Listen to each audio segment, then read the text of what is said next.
Welcome back, everyone. On this episode of The Joseph Carlson Show, Binance has written a letter of intent to purchase FTX. This comes after FTX announced that they had a liquidity problem. They had a liquidity crunch, and this is a complicated issue. Now, I'm going to go through and unravel this issue, explain a lot of the things that I think some people are leaving out, and I'm also going to address the criticisms that I sponsored FTX earlier this year. We're going to be diving into all of it in this episode. Now, we also have Disney falling 12% today. This sends Disney stock back to where it was 5 years ago. So we're going to be going over Disney's earnings report, looking at the numbers, reviewing the thesis, and seeing if this is a company that we should still continue to invest in. And then we finally had Mark Zuckerberg's message to his employees get officially released. We had the leaked, rumored news from the Wall Street Journal that they were planning on doing layoffs. Now, my prediction was the layoffs were going to be a substantial amount. I predicted it would be above 10,000 employees, and the number came in. They're citing 11,000 employees. So we're going to go over this letter, and I highlighted the portions that I think are the most relevant to investors. So as always, we have a lot to jump into in this episode. Let's go ahead and start off with a quick portfolio update. When I look over my new purchases that I've made this year, I'm actually happy with the results. In the restaurant category, Texas Roadhouse so far has been a big outperformer, and this is a company that I'm very excited to own for the long term. I think it's a very well-managed company. Starbucks is a company that I certainly did not time the bottom when I originally bought into this company. It continued to trade down another 10 and 20%, but it's since recovered and I'm now flat on the holding. So overall, these two companies, since buying them this year, have actually outperformed the market. They've done quite well. And I really believe that both of these companies are strong fundamentally and will continue to compound in the future. The tech category has been hit the hardest. This is actually a category that I haven't made many changes to this year. I've added slightly to Microsoft as this one has dropped, but the price has continued to drop. And I'm not going to be able to call the bottom for any of these stocks. Right now, I think Microsoft is undervalued, and I believe that for a very long period of time.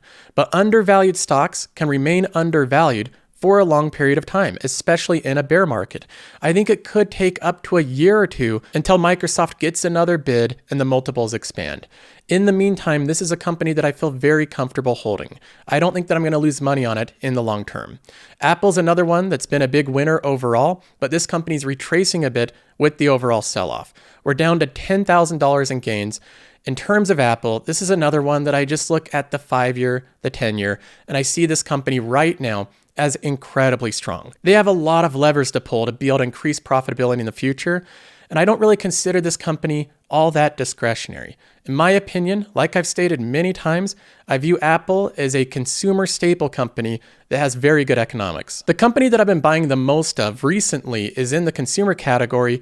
It's Estee Lauder. This company has had a massive sell-off, and this has given me an opportunity to buy into a company that I've wanted to own for a long time. This company was just recently at $371 per share. Right now it trades at $206. So it's down quite a bit, and it's getting to the territory where I think it's now buyable. Now I'll mention again, I'm not going to be able to time the bottom with these initial purchases. Just because Estee Lauder is decent value right now does not mean that it won't trade further down. In bear markets, companies routinely, and often in most cases, trade well below their fair value. So this position is going to be one that I'm going to try to build up to a little bit bigger of a position. I want to get it into that $10,000 to $15,000 range, but it's going to take some time to get there. So overall, I haven't done anything dramatic with the portfolio. I've just been compounding my share count through dividend payments and new investments. Now moving on, we have the breaking news as of yesterday that Binance is going to potentially be buying FTX after FTX has ran into a liquidity crunch. Now, the most incredible part of this entire transaction is how Binance was able to purchase FTX in the first place. The two billionaires had been hurling snarky remarks at each other for several months. So these CEOs do not like each other. These owners of these different exchanges do not have a friendly relationship. They say, but the relationship hit an all-time low earlier this week as Zhao said that Binance was selling its holdings in FTT, the native token on the FTX exchange. When Binance announced that they were selling all of their FTT publicly, that caused basically a bank run. That's like when everybody goes to the bank and tries to withdraw their money all on the same day. Since the bank has loans and obligations, they may not have the liquidity to pay all of the people that exact same time. And that causes liquidity issues. That's what FTX has ran into. So after Binance caused this bank run on FTX and caused liquidity issues, it's placed FTX in a compromised position where Binance is now coming to the rescue to buy them. This is truly incredible stuff right here. Whether or not Binance's CEO intended to do this in the first place, the way that this worked out is incredible. Now, where does this leave current FTX users and FTX US being a sponsor of the channel earlier this year? Over 7 months ago, FTX US came to me wanting to sponsor this YouTube channel. Right off the bat, I told them, I don't think they'd be a good fit. I don't think you'd be a good match because you're a crypto exchange. You're a crypto exchange, which is something that I don't even deal with. I don't even look at crypto. I've never once bought crypto in my life. And I thought that my audience would have a strong ideological difference between FTX US and their platform. So the first thing that I said was the differences in the type of investors that my channel centered around. We simply don't talk about crypto a lot on this channel. Now, FTX US said, that's not a problem. In fact, we're launching an entirely separate new product, which is a stock brokerage. And we want to get noticed that we're not just a crypto platform, we're moving into stocks where you can buy those productive dividend-paying assets. Now that's when I actually began to be interested in the sponsorship. After looking at the brokerage platform on FTX US and confirming that it's part of SIPC and FINRA, I decided to go forward with the negotiations. I told them that I would do this sponsorship as long as they agreed that I would never have to promote the crypto portion of their platform, as it's unregulated and I find it to be risky. FTX US agreed with those terms. So that's the first thing that I want to point out. This channel never once promoted crypto. That's not something that I've ever done before. You can look back at every single sponsorship, every single shout out. I've not taken any of them down. You can go and review them. I'm explicitly clear that I'm not promoting the crypto portion of FTX US because I simply don't trust it. It's the same reason that I don't promote the crypto version of M1. This has been a new feature for a long period of time, and it's something that I choose not to promote. I don't really like crypto. I'm not interested in it. It's not something that I've ever been into. So I don't talk about it a lot on this channel, and I'm certainly not going to get paid to promote it. What I did promote was their stock brokerage platform that does have government regulations and requirements. So that's the first thing that I want to clarify in terms of the sponsorship on this channel. The next thing that I want to clarify here is that FTX and FTX US are two separate entities. They're not the same thing. In fact, FTX US is an affiliate of FTX that has separate licensing, separate agreements, separate regulations. They run independently of FTX. Right now, Binance has a letter of intent to buy FTX, not to buy FTX US. The acquisition impacts only the non-US businesses. FTX US will remain independent of Binance. FTX US, again, which is an affiliate subsidiary, is not impacted by this liquidity crunch. On FTX US, right now withdrawals are and have been live, assets are fully backed one-to-one, and the exchange continues to operate normally. Now again, this is referring to the crypto portion of FTX US, which is not something that I've ever promoted before in the history of this channel. Now, having said all of that, I also want to point out that this channel is not sponsored by FTX US. It has not had any affiliation, anything to do with FTX US for over 3 months now. I ended the sponsorship 3 months ago for fear of this type of thing happening. That was basically the reason that I decided to end the contract. Now, even though I haven't been affiliated with FTX or sponsored by them for over 3 months now, I know that this is going to be used as an opportunity for many people that already do not like this YouTube channel to take a punch. So you're going to see that online. You'll see some people in the comment section, even though nobody lost money as a result of this, and people can withdraw their money from the brokerage account if they want to, critics of this channel will use this as an opportunity to take a punch. So you're probably going to see some videos about that. I'm sure there's going to be some smaller YouTubers that clickbait me in their thumbnails. That's the type of thing that I would expect. Now, I also want to mention something else. Going forward, the reason that you haven't seen me do really any sponsorships on this channel is because, frankly, I don't have control over other companies, and that's something that's always concerning to me. Anytime I'm getting a sponsorship from a different company, I'm always wondering if they're going to be doing something stupid down the road, even after our sponsorship ends. And I don't like the idea of people holding me accountable to what a company does outside of my control in perpetuity. So that's part of the reason I haven't taken on any additional sponsorships. There's been companies like Masterworks that have contacted me wanting to sponsor the channel. and I've just ignored it. I haven't done any additional sponsorships. I have no control over their business. I have no control over what they do. So if Masterworks sponsors the channel now, and I think that they're doing an okay job, if they do something dumb 6 months from now, after the sponsorship ends, I don't want to be held accountable for what they're doing that's out of my control. And this is part of the reason that I've shifted from taking on sponsorships from other companies to sponsoring my own product, sponsoring Qualtrim Insights. This is actually a great product that provides a lot of value to a lot of people. And with something like Qualtrim that I built from the ground up and I own 100% of, I have complete control over it. I know that it's not going to be used dishonestly in the future and reflect poorly on the channel. So this is why you see me move away from sponsoring different platforms that I have no control over to sponsoring my own products, my own platform that I do have control over, I know provides good value, and it's something that I know won't reflect poorly on the YouTube channel or the brand. Now moving on from all of that drama, we have some big news with Disney. This company is actually my biggest loser in my entire portfolio. Disney's down almost $9,000 at this point. I have $12,500 in value now. It's surprising to me because Disney's viewed as one of these big moat, defensive, blue chip companies with a tremendous amount of brand value. So how can this company be underperforming to such a huge extent? Well, first of all, we can look at their latest earnings report. It was released today, and this is what caused the stock to now be down 12% on the day. They missed their earnings per share, and they missed it by a wide margin. 30 cents per adjusted share versus 55 cents expected. The revenue also came in below expectations. 20 billion versus 21 billion. They missed an entire $1 billion worth of revenue. Now, this is a market right now where you cannot miss. If a company misses on their earnings per share and their revenue guidance, they're going to get punished by investors. And that's what's happening right now. We're almost down 13% on the day. Huge loss for Disney, down $12. The highlight of the report is their Disney Plus total subscriptions.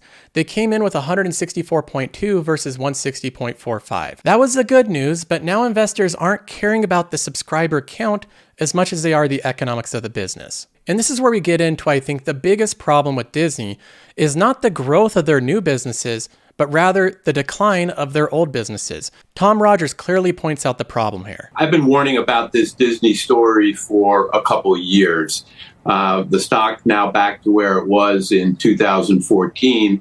And one way to interpret that is, yes, they have a streaming business, but is that streaming business actually going to create more value than the value being lost on the traditional business? That's really the open question. That right there is the biggest problem with Disney's story. See, when you compare a company like Netflix to Disney, they have different challenges they're facing, even though they're both going into streaming. When Netflix goes into streaming, they're not sacrificing any other part of their business. They're just building up their streaming business. This doesn't come at the expense of any other part of their revenue line. The big issue that Disney's facing right now is that even though they're seeing rapid growth in their Disney Plus subscribers, they're also seeing a rapid decline in their legacy cable business. So as they're growing one income stream, they're seeing another income stream go down. And overall, the previous business, the cable one, had better economics than the new one. So as they're growing streaming and shrinking cable, the economics of the overall company are actually in decline. We have what I would call old Disney. Old Disney was very profitable. They had huge box office success, and they have their high margin, highly profitable cable business. A cable business where they can charge upwards of $70 per month and run 20% of the airtime as ads. That is really difficult to beat in terms of margins. The cable portion of old Disney was incredible, and the box office of old Disney was incredible. This is also when Star Wars and Avengers were playing out at their peak. So the earnings at this time were really good. But then in 2019, Disney decided to go into streaming, and right then the economics tanked. They faced the same problem that Netflix has had over the past decade, which is creating a lot of content for a subscription service is really expensive. And not only is the new investments for that streaming service incredibly expensive, and they're seeing massive cash flows go down, but they also have their old business starting to decline. Over the past 3 years, cord cutting has accelerated, and the COVID pandemic caused the box office to shrink. So there's all these culminating factors causing Disney's earnings to vanish. And we can see the same thing in their free cash flows. From 2017 to now, the free cash flows have been on a steady downtrend. And while all of this is happening, while cash flows are going down and earnings are going down to fund this new endeavor into streaming, investors are starting to become impatient. Initially, investors were excited about the streaming prospects, But now they're saying we want profits, we want cash flows. We don't really care about these different metrics like the amount of subscriber numbers. This transition in the focus from investors has happened over the past 2 years. What you're seeing here is something for the first time, I think, that the market is not reacting to the headline subscriber number of Disney, which is usually what happens here. So investors no longer care about the streaming numbers. Now, Tom does go on to highlight that if you actually look at these qualitative things that are happening with Disney, the amount of subscribers they are gaining, it's actually pretty impressive. And having said that, let's give Disney some credit. The sub numbers were actually pretty good. They did much better than Netflix did in terms of domestic subscribers in the quarter. They weren't reliant on not very valuable India subs. They did add 7 million or more valuable international subs. They're bundling between Hulu, Disney Plus, and ESPN Plus, working pretty well. But what wasn't working is key to really creating value in the business, and that is pricing. That's the problem all of these new entrants have with their streaming services. A lot of people are upset at Netflix over the past year because the streaming service is priced at a much higher price than most other streaming services. Netflix can cost anywhere from $12 per month up to $16 per month, while all these other streaming services, like Disney Plus, have been offering their service for around $7 per month. The price discrepancy is large, and a lot of customers have thought Netflix must be a ripoff, they're charging a lot more. The truth is that Netflix is the only streaming company that actually generates operating profits with their streaming service. Disney does not. Warner Brothers Discovery does not. Paramount does not. None of them do. Netflix is the only one that has the scale and price to generate profits.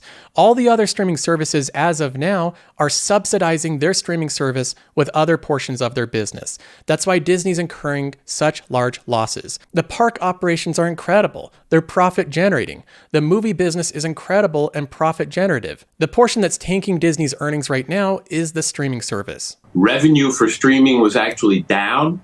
And the issue for all these streaming services is they got to get pricing up to much more meaningful levels if these are going to be really value-enhancing assets. And pricing for the second quarter in a row for Disney Plus, both domestic and international, was down. Hulu pricing was down. And they got some price increases coming, some substantial ones.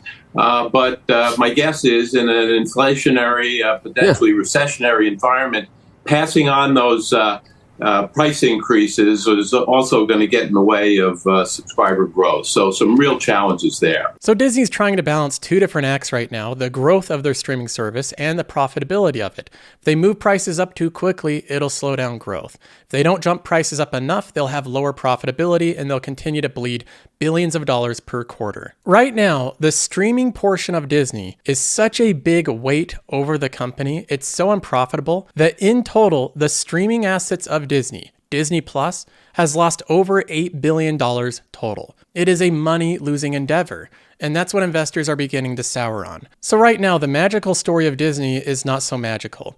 Over the past 10 years, the company's now priced the same way it was in 2014. And it's interesting to see that happen with a company that has such incredible brand assets.